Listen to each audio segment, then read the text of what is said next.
Goeiemôre, my naam is Ron van Zyl en ons wil graag hierdie reeks video's begin met my getuienis. Ek was jare gelede was ek in die vloot gewees vir 6 jaar en nadat ek die vloot verlaat het, was daar geen dokumentasie nie. Ek het nie geweet die vloot gee jou nie dokumentasie nie. Ek was in die opmetingsafdeling. En so kom ek toe in die Transvaal aan en my broer was 'n sendeling hier bo in die berge. En ek gaan vra toe vir hom nou, wat moet 'n mens nou doen? Want jy weet, ek is 24 jaar oud, sonder werk. En hy was 'n sendeling wat gewerk het vir 'n kerk wat nie alle mense goed betaal het nie. Hulle moes in geloof lewe. En hy het baie getuienisse gehad.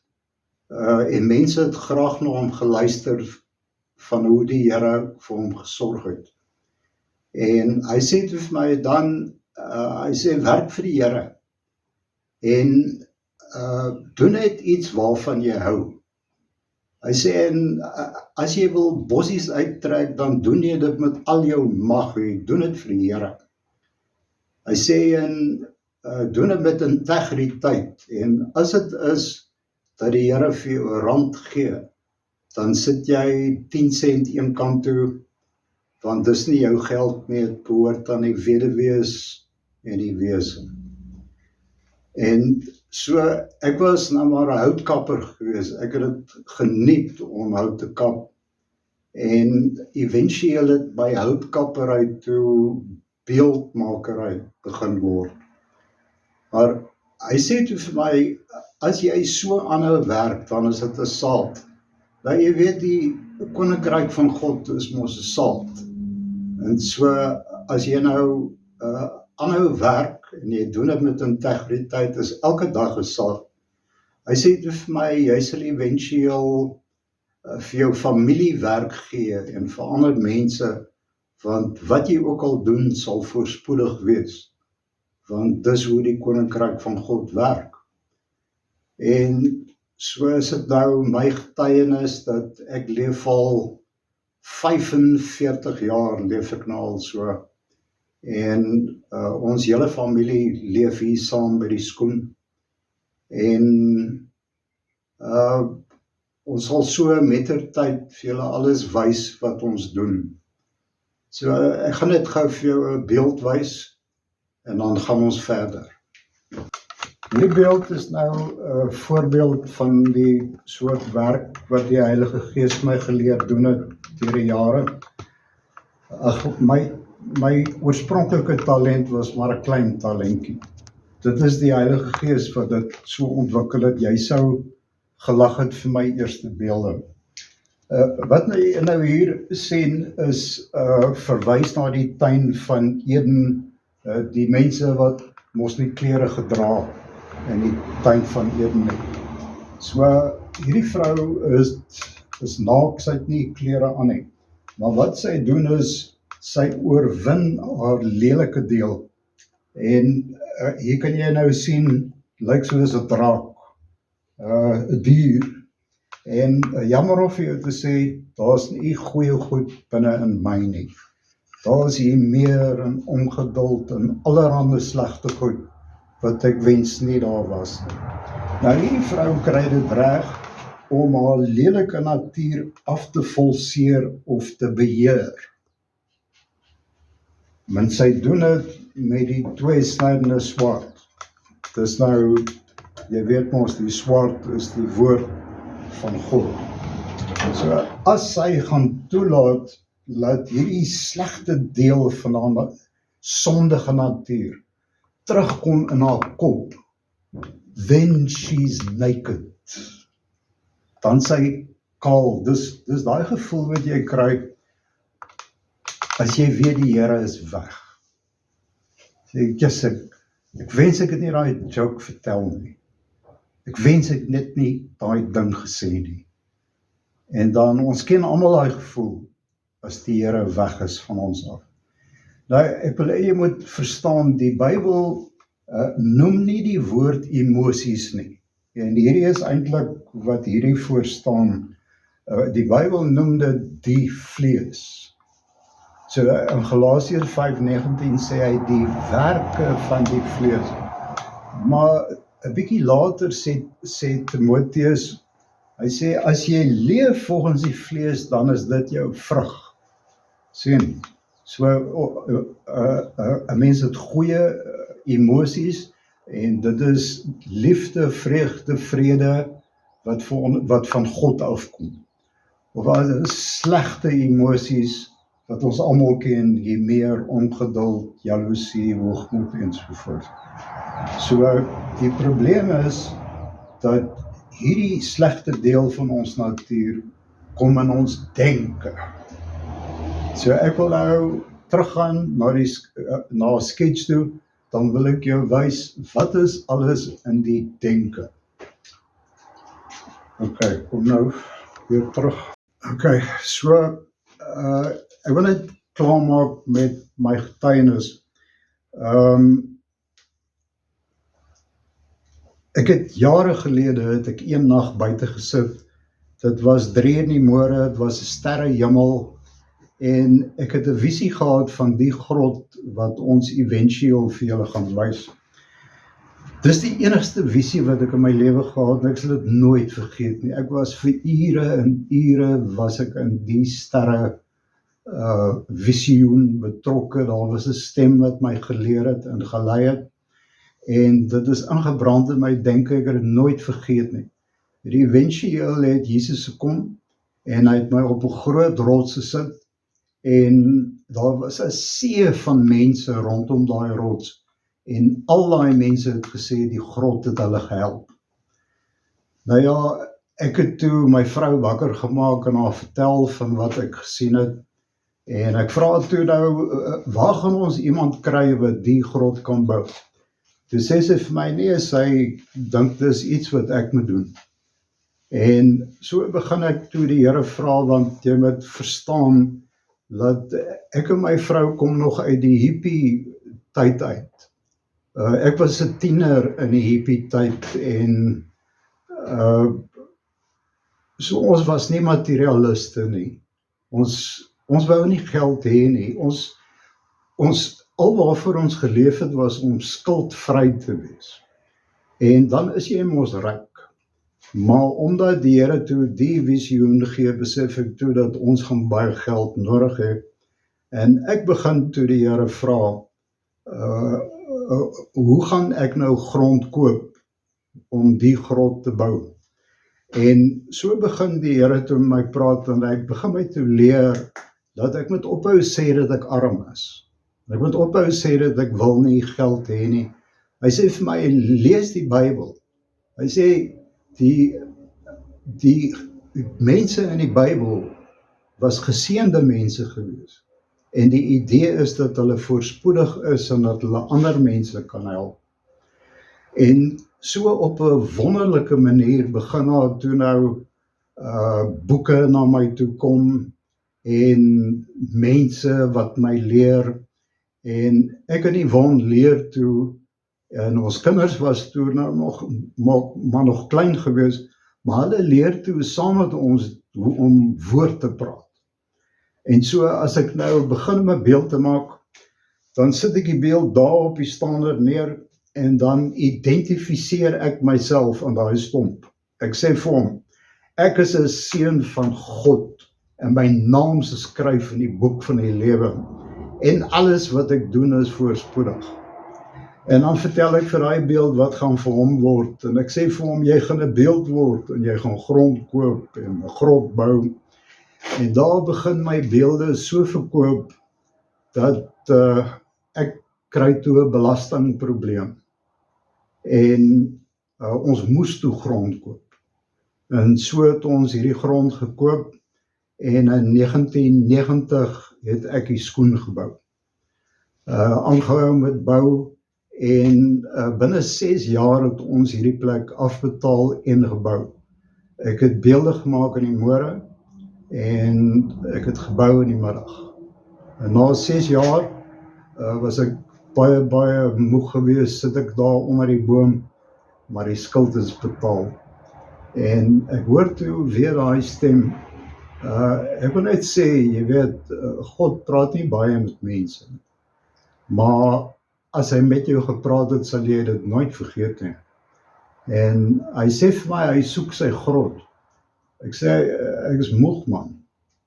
Hy sê, hy soek sy grot.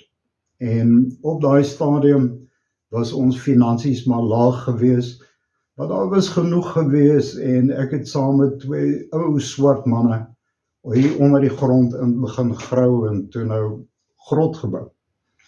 En so, soos ek sê, ons kinders was toe nou nog maar klein gewees, maar hulle het gehou van die idee dat baie mense gehelp gaan word. En toe ons hierdie grond gekoop het, toe gaan ons familietjie toe in die berg en ons pak toe daar altaar.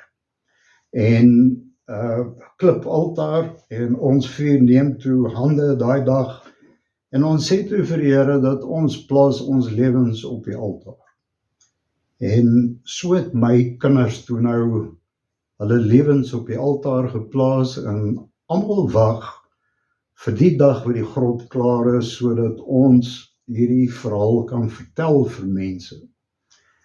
En 3,5 jaar later, toe loop ek aan die ander kant van die grot uit. Toe was ek nou omtrent gedaan, al my gewig verloor, nooit weer aangesit nie. Maar die kinders was so opgewonde, hulle vat net mense hier deur die grot, want pa het ons nou gesê, baie mense word gehelp, en so was dit ongelukkig nie so wonderlik as wat ons gehoop het nie. Die baie mense het gekom net om ons te oordeel. Hulle het begin om dokters te bring en professors, hulle het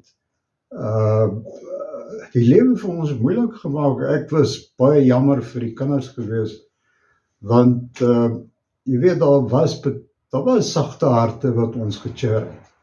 Maar dan sit daar net daai een persoon wat daar is om jou af te kraak, en partykeer kom maar vreemde gelowe hier aan.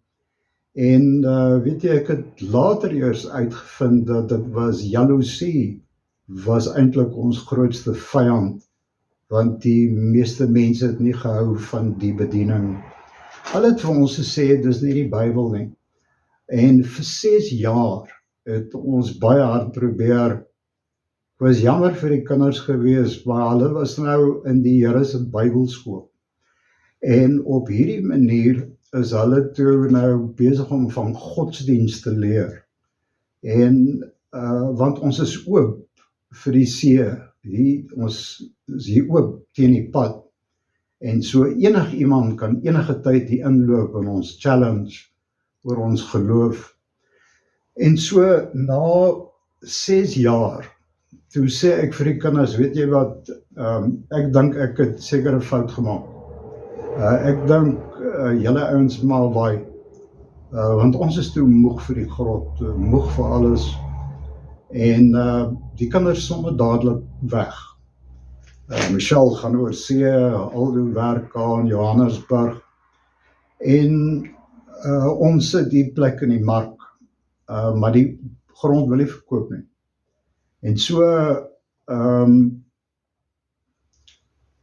was die prys eventueel so laag, dat ek besluit het, wel gee dit dan verniet weg, want dit is goeie saad.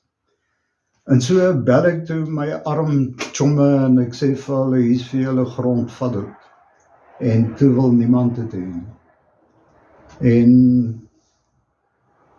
so op moedverloorse vlakte praat die Here toe weer een nag met my. Eintlik te laaste hoor ek hierdie stem sê vir my, gaan haal jou camper se ou bed en dan skilder jy dit geel en dan sit jy 'n kruis in die middel. Dan kom jy elke dag hierna toe. En so het ons ouens toe nou, het ek begin 'n heerlike vrede ervaar in my hart, want ek weet hoe die Heilige Gees skilder.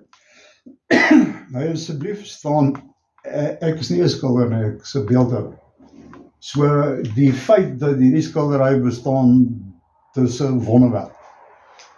So ek sou byvoorbeeld nou vandag, sal ek nou hier skilder, en dan sal ek môre weer daar 'n bietjie skilder. Ek weet nie wat ek doen nie, en ek gee ook nie om nie. Ek weet net, die is besig om iets amazing te gebeur. So ek gaan die skildery nou vir jou so 'n bietjie verduidelik.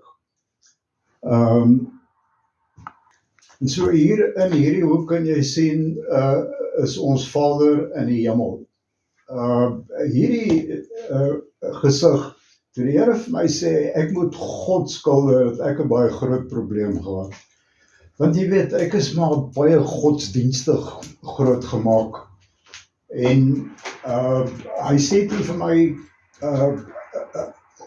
gooi die skildery op die grond, en dan skilder jy die gesig van bo af. Hy sê, gebruik jou linkerhand, laai dit met julle ouker, en dan los jy my, en so skilder die Heilige Gees toe hierdie, ek het dit van bo af geskilder, terwyl dit op die grond lê, en ek het nooit weer aangevat nie. Dit lyk toe nou so.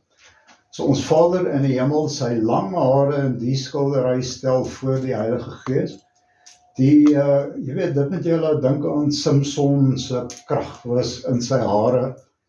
Maar dit is 'n kunstenaar wat probeer om die Vader, Seun, Heilige Gees te verduidelik. Vader se regterarm is Jesus. So, ek dink dit werk so, ek dink, Vader dink dit, en dan sê Jesus dit, hy is mos die woord. Hier in Jesus se regterarm sit 'n baba, en hy wys na die geregtigheid van God toe, en dis nou seuns en dogters van God. Hierdie persoon verstaan die kruis, die bloed, hy dra die wapenrusting, hy lees die Bybel, en die gevolg van dit is dat strome van lewe vloei uit hom uit, en hy verander die aarde. So ek probeer sê dat God gebruik mense om in die aarde hande te lê op die siekes, Markus 16, en hulle is veronderstel om te praat met storms en probleme en sulke goed. Die idee is, God het klaar alles gesê wat hy gaan sê, en dis in die Bybel geskryf. En ons is nou God se geregtigheid. Ons moet nou doen wat Jesus gedoen het. Kom net terug na hierdie linkerkant toe. Hierdie wat jy hier sien is nou God se hand. Ons was 'n gees gewees. Voordat ons gebore was ons 'n gees. En dit lyk my, dit is baie belangrik om in die aarde gebore te word, want dan kry jy 'n siel. En so, jy het seker aangehou by God, jy wil in die aarde gebore word. En eendag, toe vat God jou gees, hier sien jy God se hand, en hy plant jou toe in die aarde, om 'n boom te wees, geplant by waterstrome. Hierdie is Psalm 1. Ek dink ek het hierdie grond gekoop met Psalm 1. Ons het altyd woord gepraat, en dit sê dat hy, wat die woord van God dag en nag mediteer, sal soos 'n boom wees, geplant by waterstrome, en alles wat jy doen sal voorspoedig wees. Die idee is dat ons is veronderstel om kalm te wees en kyk net vir die kruis. Kyk, Jesus is die prins van vrede, en vrede is die hoofsaak. Maar natuurlik doen ons nie dit nie, ons gaan in die breë pad af, en ons dink huise is belangrik, materiële dinge, karre, en dit is waar die vyand jou in die hande kry, dis waar die leeu brul, en dis waar jy jou kop verloor, en depressie vang jou hier. Hierdie vrou staan in vir seksualiteit. Ons sien dit op die nuus, dis verskriklik erg. Ek dink een van die ergste negatiewe emosies is seker hier waar verkrachting en al hierdie lelike goed gebeur. Voor ons verder gaan wil ek net die boom vir jou verduidelik. As ek my brein in my kop teken so, dan laat dit jou nie dink aan 'n kroon van 'n boom nie, sien. En dan staan dit op my ruggraat, en dan al die senuwees is die wortels van die boom. So, jy moet nou verstaan dat hier waar die takke sprei van die boom, dit is nou die hypothalamus, dit is 'n klier in die middel van jou kop wat chemikalieë produseer, goed of sleg, afhangende van hoe jy dink. So, as daai persone lekker stilte tyd gehou het vanmôre, dan sal jy sien kalmte, selfbeheersing, en dan loop daar goeie chemikalieë binne in sy bloedstroom. Serotonimes, endorfines, dit is die rivier van die lewe wat nou vloei. Maar as daai persoon met verkeerde gedagtes uit die bed uitklim, dan is dit verkeerde chemikalieë, en daai chemikalieë vloei in jou, en dan voel jy eendag 'n pyn, en later hoor jy dit is kanker. Nou, die Bybel verduidelik dit so. Hy sê dat net soos 'n mens dink in sy hart, so is hy. So, sien jy wat nou gebeur? Die hart skuif nou op. Maar ons is mos geleer dat die hart is hier. En jy sal altyd sien mense verwys na die borskas toe as hulle praat van die hart. Maar dit is toe nou glad nie so nie. Dit het toe op 'n stadium het dit my gebeur dat dit al hoe slegter gaan met my finansies, en ek begin toe kla by die Here. Ek sê vir hom, hoe gaan ek sorg vir my familie as dit so gaan? Jy weet, dan is daar geld, dan is daar nie. En een môre kom daar, vroeg in die môre, kom daar 3 taksies aan hier by die skoen. Daai jare was die skoen nog oop gewees. Ons wou gehad het, alle mense moes die skoen geniet. En ek gaan toe nog na die taksies toe, want jy ken 'n taxi, hulle is jonk en dronk. En ek vra hulle, moenie die plek breek nie, maar hulle doen. Hulle klim bo op die skoen, hulle breek die veters uit, en daai môre toe verloor ek het.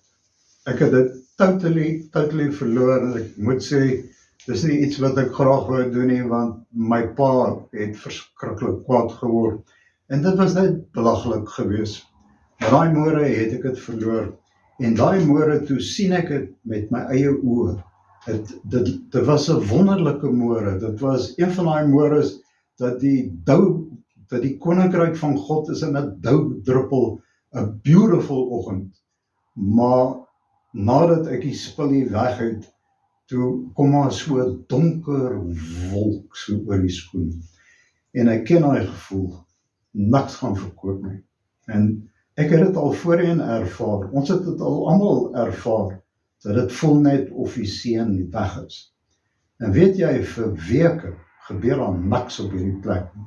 Dat mense sit nie eens in die teetuin nie, hulle loop nie eens deur die skoen nie.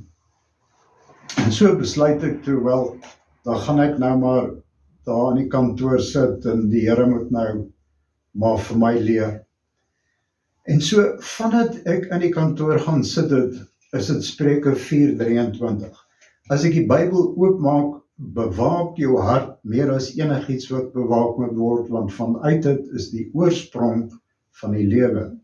As ek die rekenaar aansit, dan staan dit daar.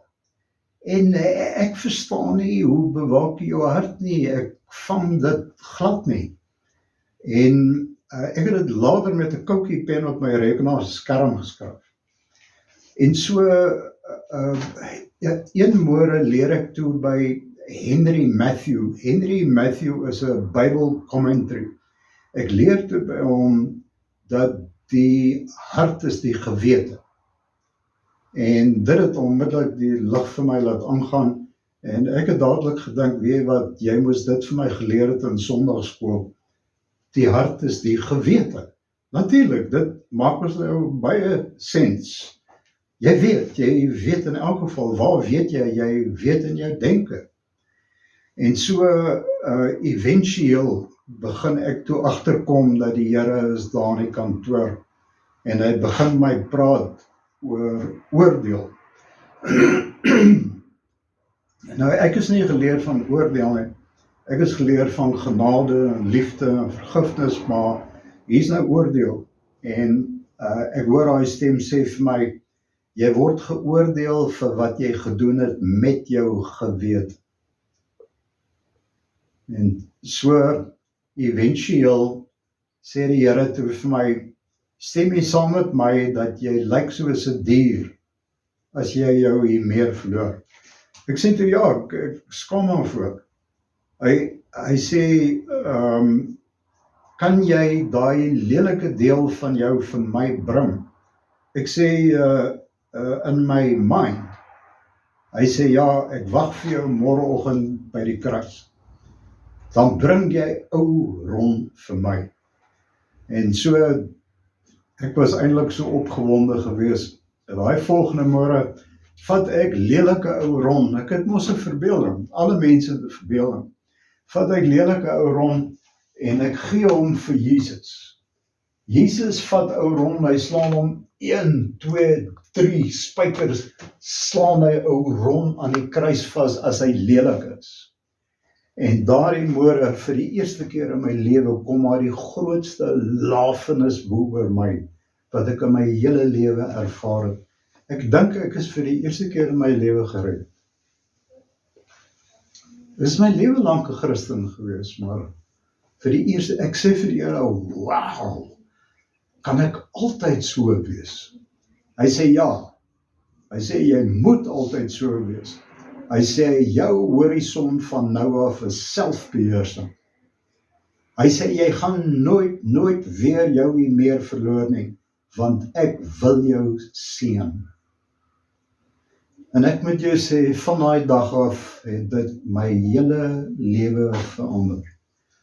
Dit het ons almal verander.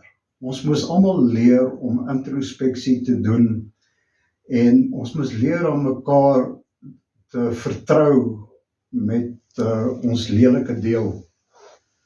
So ek sal later meer daaroor praat, maar ek wil nou net hierdie hart vir jou 'n bietjie verder verduidelik. Die Here kom toe aan daai kantoor en hy gee vir my 250 kinderlike prentjies.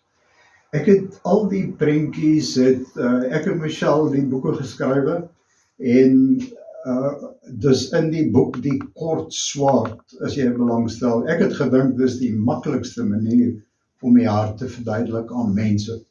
So, ek wil net hê jy moet nou kyk na hierdie prentjie hierso. So hierdie prentjie het nou te doen met jou hart. So die dag toe jy jou hart vir Jesus gegee het, was dit die lekkerste dag. Die mees amazing wonderwerk het met jou gebeur. Jy het jou hart vir Jesus gegee. So dit is nou hierdie deel hier, dis hierdie deel bokant jou ooghare.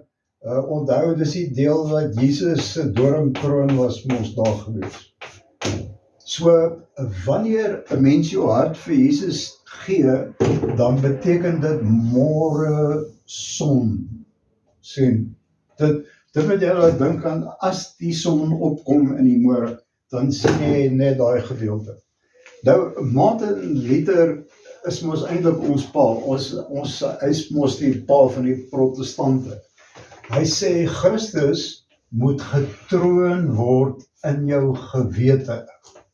Sien, so dit is wanneer 'n mens jou hart vir Jesus gee, dit is die beste ding wat nog ooit met jou gebeur het, en as jy kan onthou hoe dit was, dit was so amazing geweest, het gevoel of jy alles weet, en jy het toegang tot alles, maar het hou net so 'n tydjie, en dan begin die lewe, en dan kom beproewinge, ensovoorts, en dan verstaan 'n mens dit nie regtig nie. So, Christus moet getroon wees in jou denke, en jy moet nou jou hart bewaak. Jy moet jou hart bewaak, onder leiding van die Heilige Gees. So, ek gaan nou net vir jou die prentjie wys. Ek gaan nou probeer om hierdie vir jou 'n bietjie beter te skilder. Hierdie is nou die vorm van jou hart nou, jou denke. Dus nou hier, en hier lyk die troon daarom nou 'n bietjie beter, en Jesus sê vir jou, kom sit saam met my op my troon. Dit is hoe hy dit beskryf in Openbaring. So hier is die Vader, die Seun, die Heilige Gees, en sien jy hier vloei die rivier van die lewe. Ons het mos gesê, dis die goeie chemikalie. Sien jy, ons begin nou verwys na chemikalie toe.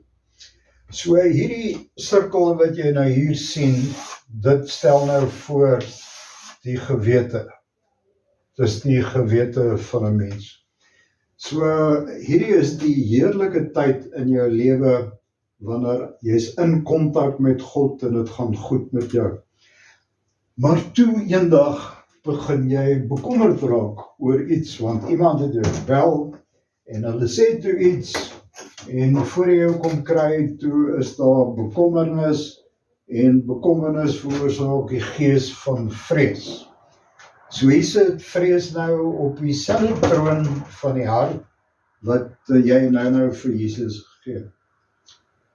Kyk die toestand van die hart, of die gewete, kyk hoe lyk dit nou hier. Hierdie hart is stikkend. Dit lyk soos 'n vullisblik. Hierdie slang verteenwoordig al die verskriklike boosheid wat in die bose natuur is. Hierdie is die dood, hier is depressie, en hier staan jaloesie. Hy wil ook nou 'n beurt hê om hier te kom sit. So jy sien, Jesus beskryf dit so, hy sê, you are double-minded, want ons begin nou so in die môre, en dan neem ons deel in die lewe, en dan sit nou weer so. So hier funksioneer die vrug van die Gees, liefde, vreugde, vrede, en hier funksioneer die meer ongeduld, vrees en al daai goed. So ons is die hele tyd bietjie hier, bietjie daar.